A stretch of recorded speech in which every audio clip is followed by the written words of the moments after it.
ইত্তাখাযু আইমানাহুম জুন্নাতান ফাসাদ্দু আন সাবিলিল্লাহ।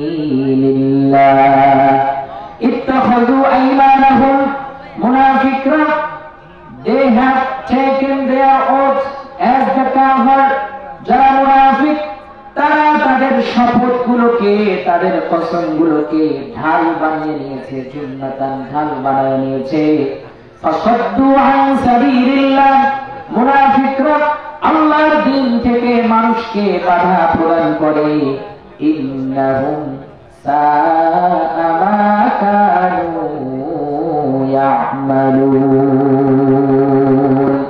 আল্লাহ বলেন, নিশ্চয়ই যারা মুখ একরকম, বুক আরেক রকম, মুখে এক কথা, বুকে আরেক রকম কথা, এই লোকগুলো যত ধরনের কাজ করে, সব কাজ পৃথিবীর সবচেয়ে নিকৃষ্ট কাজ।